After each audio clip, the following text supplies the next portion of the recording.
Let's welcome Virginia Congressman and member of the House Budget Committee, Ben Cline, for much more on this. Congressman, good to see you. Let me just start with what we heard there from the vice president in that report from Hillary Vaughn.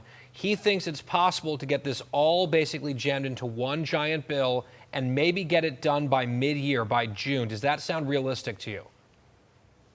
It does sound realistic. We are united in the House behind President Trump's agenda. We want to work hard to secure the border, to fund defense, to make sure that we get rid of the Green New Deal and instead just get very excited about American energy production. We want to make sure that we extend the president's tax cuts, revitalize the economy, but also save taxpayers money by incorporating the DOGE cuts and finding waste, fraud, and abuse and eliminating it as well. Well, let's dig into the nitty-gritty here, Congressman, and I'm going to hit you hard because I'm from the Commonwealth, and that's the way we do things, even though Excellent. I'll still bake you a cake on Sunday evening. So Republican Chair, Finance Chair, Senator Mike Crapo, and Larry Kudlow has talked about this, since you're on the Budget Committee as well, can the Budget Committee and should the Budget Committee just say to the CBO, hey, the current policy should be scored like this. The Trump tax cuts are already essentially permanent, and they should be scored as just being neutral. You tell the CBO the way things are going to be, not the other way around.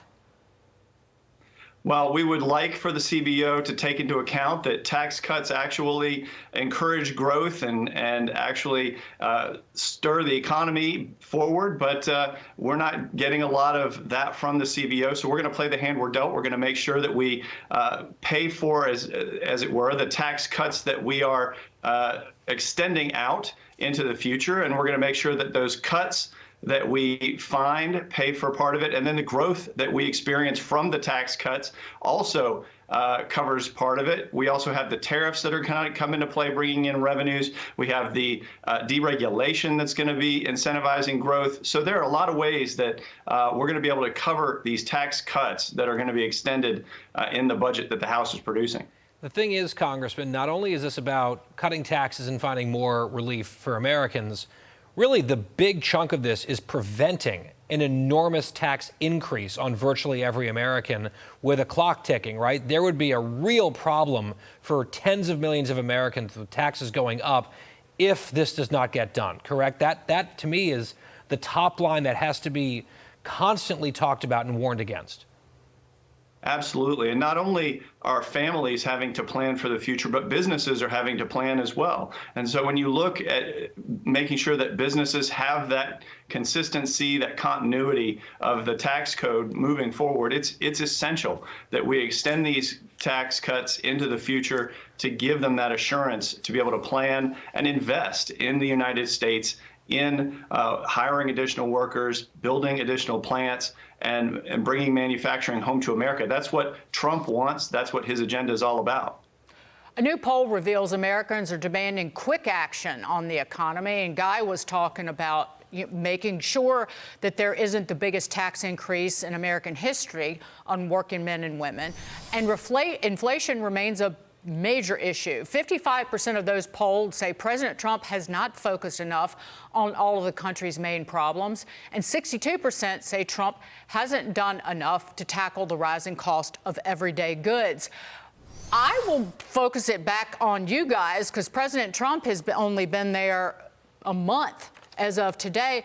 But Congressman, the biggest issue will be if you guys can't cut mandatory spending. And Byron Donalds said this on Larry Kudlow's show. He said tax cuts you can agree on, but it is cutting spending, particularly mandatory spending, because right now more than half of the Treasury debt in the public sector, it rolls over or comes due and matures in the next 3 years. If you don't start cutting spending today, it will be hell to pay for this nation. Absolutely. And that's why it's so important that we pass the House budget right away, because, while the Senate wants to take quick action on the border and on defense, they push the tax cuts out into later in the year. And it makes it less secure that we're going to be able to pass these tax cuts by the time they expire at the end of the year. If we can pass a tax cut extension early, provide assurances to the markets, it's going to keep rates lower. It's going to make sure that we can provide those assurances to working families, provide those assurances to small businesses, and make sure we get our fiscal house in order. The cuts that we're providing in our House budget are going to be enough so that we provide that stability to the markets to move forward. All right, Congressman Ben Cline, we appreciate your time down there in Virginia. Thank you. Thank you.